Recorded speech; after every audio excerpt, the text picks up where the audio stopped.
오늘의 성경 말씀에는 말에 대한 교훈이 반복적으로 나타나고 있습니다. 말을 바르게 하기 위해서는 먼저 마음이 선해야 하고, 그리고 지혜로워야 하고 의로움이 있어야 한다는 것이 바로 오늘 말씀에 전제되어 있습니다. 먼저 24절입니다. 선한 말은 꿀송이 같아서 마음에 달고 뼈에 양약이 되느니라. 이 선한 말을 통한 결과는 무엇일까요?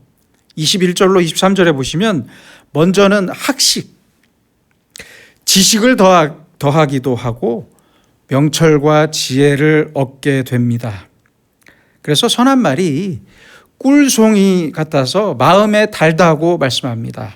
선한 말은 말하는 사람의 마음에도 좋고 듣는 사람의 마음에도 좋습니다. 그리고 뼈에 양약이 된다고 말씀합니다.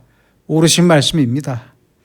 좋은 소식이나 선한 말은 사람의 마음을 윤택하게 하고 몸을 건강하게 해줍니다. 어떤 사람들은 이런 말을 합니다.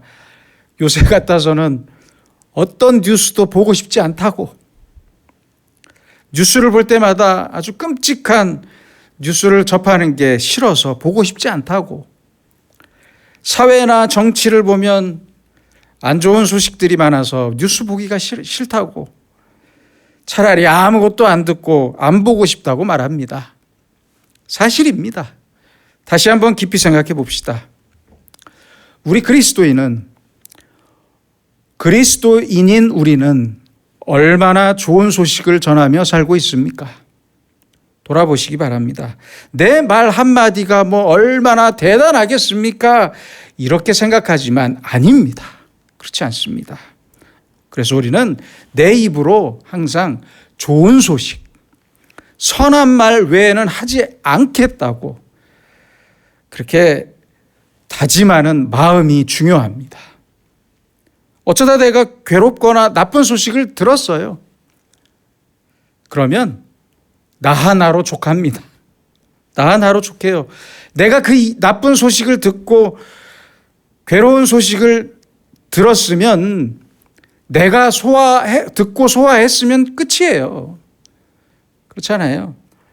그런데 이걸 다른 사람들에게 꼭 찾아가서 전하는 사람들이 있어요. 전달받은 사람이 또 그 말을 전해요. 안 좋은 소식을 전해요. 이런 안 좋은 소식과 말들이 세상을 어둡게 만드는 것입니다.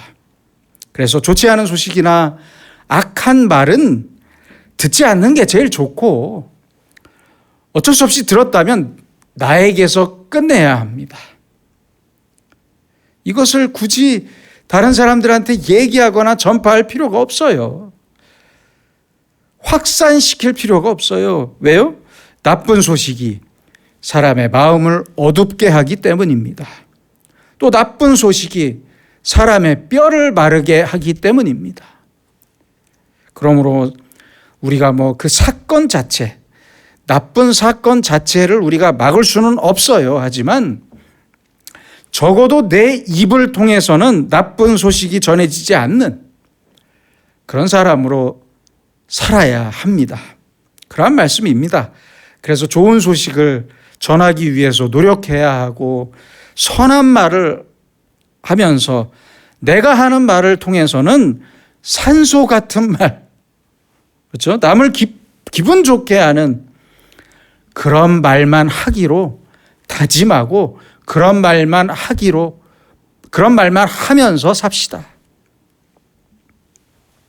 내 말로 인해서 다른 사람의 마음이 흐려지고 세상이 어두워지거나 악한 일에 간접 경험을 하지 않도록 하는 것이 아주 작은 일이지만 사실은 큰 봉사라는 사실을 아셔야 합니다.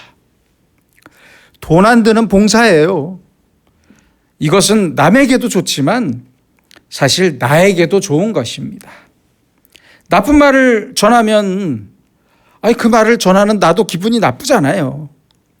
듣는 사람과 말하는 사람에게 모두 동시에 안 좋아요. 그러므로 어떤 경우라도 나는 꿀송이처럼 마음에 달고 뼈에 양약이 되는 선한 말만 하면서 살아야 한다는 그러한 말씀입니다. 좋은 소식, 선한 말을 하는 사람의 연락은 어느 때라도 반갑습니다. 그렇지 않습니까?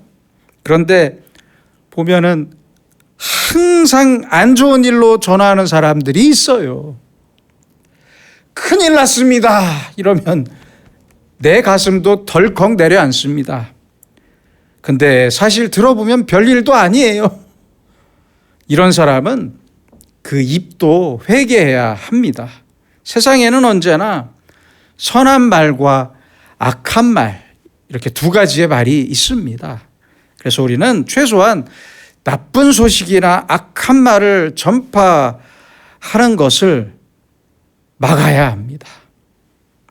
우리 마음에 상처 주는 말, 이것이라도 막을 수 있는 지혜가 우리에게 꼭 필요합니다. 다음 30절입니다.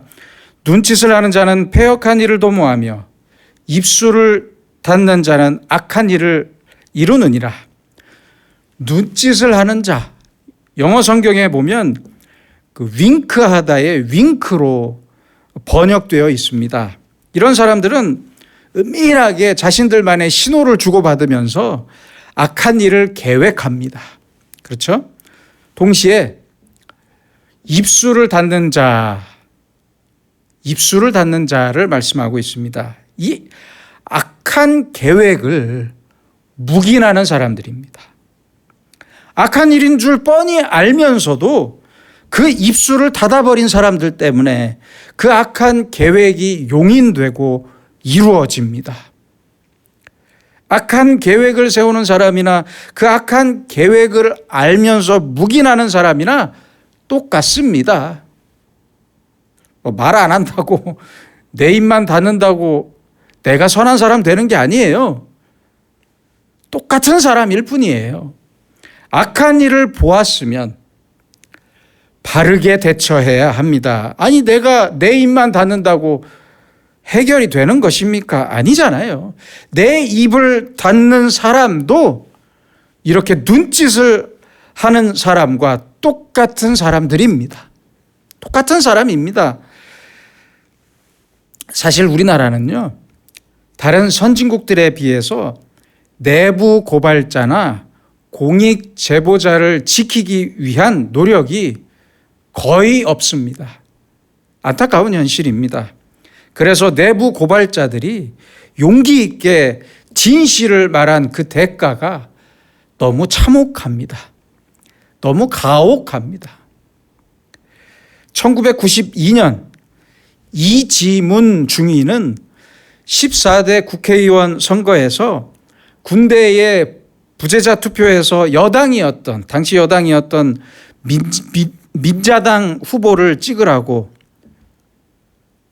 병사들을 회유했던 부정선거 행위를 기자회견을 통해 폭로했습니다. 그는 기자회견 후에 근무지 이탈로 구속되었고요. 2등병으로 파면되었을 뿐만 아니라 이미 채용되었고 휴직 중이었던 삼성그룹에서도 복직을 거부당했습니다. 2006년 김영수 소령은 계룡대 근무지원단 군수처 근무지원과장으로 부임해서 비품 구매에 있어 군납 비리를 폭로했습니다. 이 일로 그는 조직의 배신자로 찍혔어요. 결국 2011년 스스로 제대를 신청해서 전역할 수밖에 없었습니다. 이 일 많고도 많습니다. 많아요. 요새는 건국전쟁이라는 영화가 화제입니다. 무고한 국민들을 서슴없이 죽였고 독재자였던 이승만을 찬양하는 영화입니다. 저는 개인적으로 역사학자들에게 묻고 싶습니다. 아니, 왜 조용한 겁니까? 왜 그 입을 다물고 있는 것입니까? 이승만이 어떤 짓을 했는지 잘 아는 학자들이 왜 입을 닫고 있는 겁니까? 부끄럽고 안타깝습니다.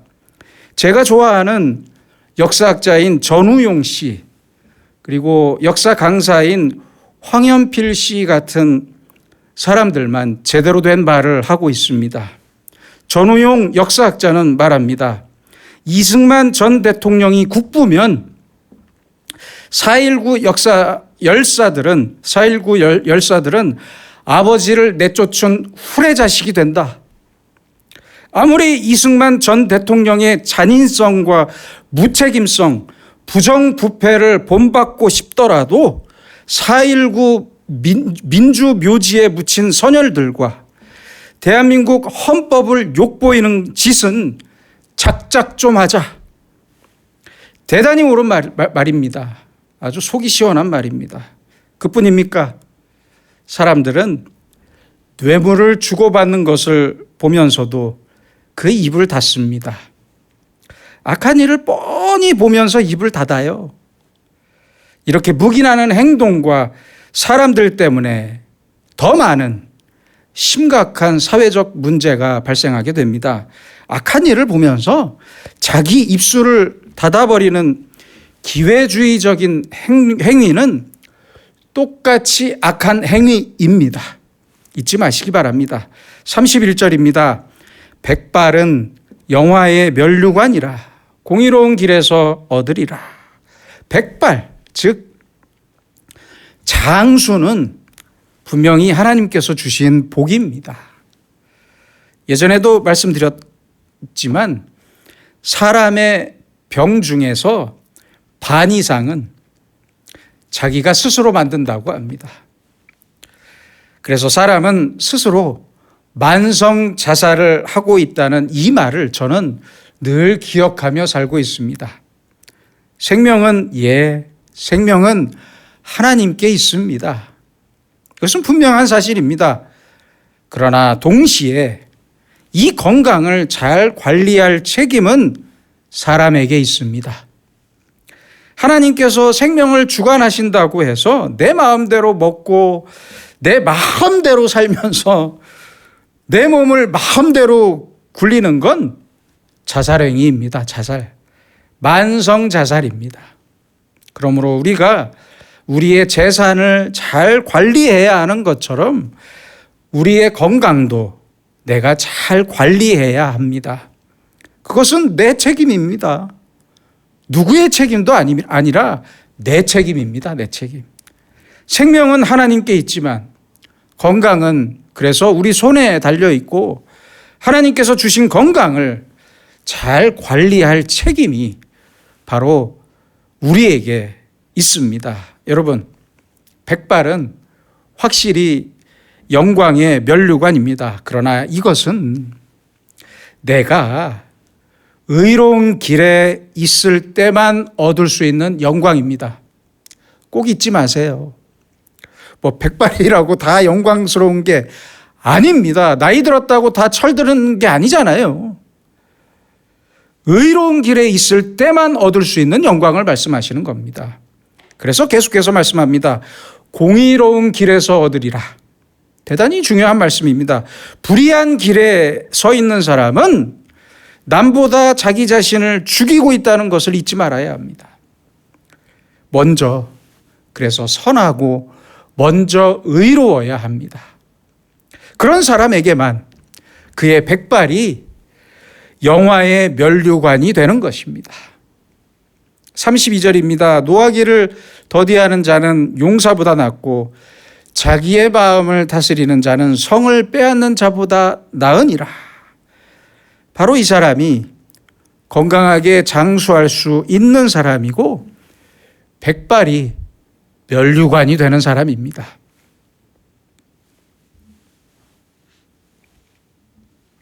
제가 예전에 어느 목사님께 들은 이야기입니다. 우리 교단의 신학교 중에서 최초의 신학교는 바로 1901년에 세워진 평양신학교입니다.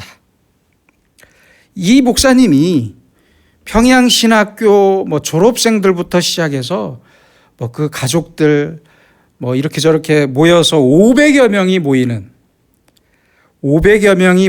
모임에 참석했다고 합니다. 그 평양신학교 졸업생 중에서 가장 연장자였던 선배는 92세인 황 목사님이었다고 합니다. 그분이 앞에 나오셔서 대표로 인사말을 하는데 아주 인상적이었다고 합니다.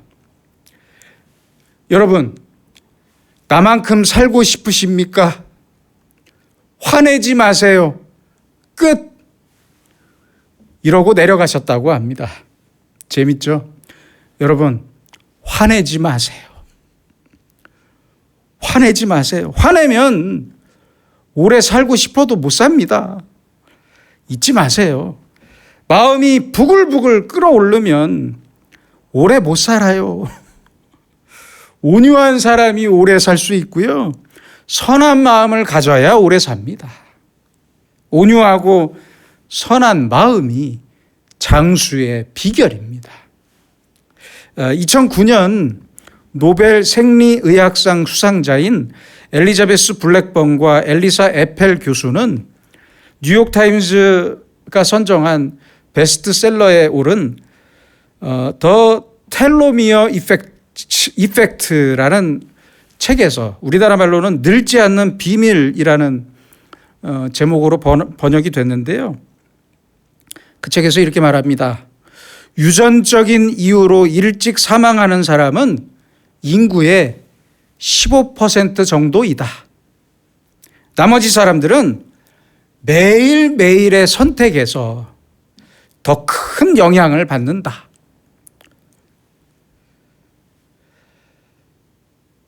화를 내고 스트레스를 받으면 오래 못 삽니다. 오래 못 살아요. 남을 미워하고 시기 질투하면서 어떻게 장수할 수 있겠습니까? 잊지 마세요. 항상 내 마음을 다스려야 합니다. 건강을 위해서는 내 마음을 먼저 다스려야 합니다. 하나님의 지혜로 내 영을 다스리고 그 영이 내 마음을 다스리고 내 마음이 내 몸을 다스려야 합니다. 가끔씩 그 치매에 대한 다큐멘터리를 보면 그렇게 가슴이 아플 수가 없어요. 너무 불쌍해요. 아니, 자기 이름도 모르고 가족도 모르고 아무것도 모르면서 오래 살면 뭐 하겠습니까? 그렇지 않습니까? 총명하고 건강하면서 오래 살아야죠. 그렇잖아요. 노하기를 더디하는 자는 용사보다 낫고 자기의 마음을 다스리는 자는 성을 빼앗는 자보다 나으니라. 사람이 남을 다스릴 수도 있고 나라를 빼앗을 수도 있어요. 그렇잖아요. 그러나 그보다 더 어려운 것은 자기 마음을 다스리는 것입니다. 동생인 아벨을 죽인 가인을 한번 생각해 봅시다. 하나님이 자기의 재물을 받지 않자 안색이 변했다고 하잖아요. 결국 가인은 자기 마음을 다스리지 못해서 그 동생을 죽였던 겁니다. 그러므로 우리는 언제나 내 마음을 다스려야 합니다. 우선 교만과 욕심을 다스려야 하고 시기와 질투를 다스려야 합니다. 절망도 다스려야 하고 과거에 매여서 낙심하는 이러한 모든 것들을 다 완전히 다스려야 합니다. 자기 마음을 자기가 다스려야 해요. 이것이 바로 가장 큰 능력이라는 말씀입니다. 이렇게 내 마음을 잘 다스리고 나면 이제 화가 나지 않습니다. 분노할 이유가 없어요. 우리는 흔히들 이렇게 생각합니다. 분노가 쌓이면 스트레스가 되니까 이걸 발산해야 한다. 어디 가서 소리라도 질러야 한다. 그렇게 쉽게 생각합니다만 아니래요. 아닙니다. 요새의 학자들은 그렇게 말하고 있지 않습니다. 분노를 발산하면 그 분노를 발산하는 중에 오히려 더 스트레스가 쌓이고 나빠진다고 합니다. 그러니까 오늘 말씀처럼 자기 스스로 자기의 분노를 소화할 수 있는 능력이 있어야 합니다. 사도 바울은 고린도전서 9장 27절에서 말씀합니다. 내가 내 몸을 쳐 복종하게 한다. 쳐서 복종하게 한다는 이 원문의 뜻은 노예를 길들인다라는 뜻입니다. 노예를 길들이는 것처럼, 짐승을 길들이는 것처럼 자기 마음을 길들여야 합니다. 그렇게 길들여야만 웬만한 일에 내 마음이 상하지 않습니다. 화가 나지 않습니다. 이런저런 일로 분노하지 않습니다. 신경도 쓰지 않습니다. 이제는 그 어떤 큰일을 당해도 내 마음은 고요할 수 있습니다. 이렇게 되도록 하나님의 말씀으로 내 마음을 잘 길들이고 잘 훈련해야 합니다. 아무리 큰 걱정거리가 있어도 좀 시간을 짧게 정해서 그 시간까지만 걱정합시다. 미워하는 것도 시간을 정해서 며칠만 미워하세요. 그 정도면 충분합니다. 차고 넘칩니다. 어떤 사람들은 제가 시간을 정해보라니까 1년을 정하시는 분도 있더라고요. 내년까지만 미워하겠대요. 그럼 안 됩니다. 짧게 정하세요. 짧게. 그렇게 짧게 정한 시간이 지나고 나서 생각해 보면 걱정하거나 미워할 이유가 싹 없어지고 맙니다.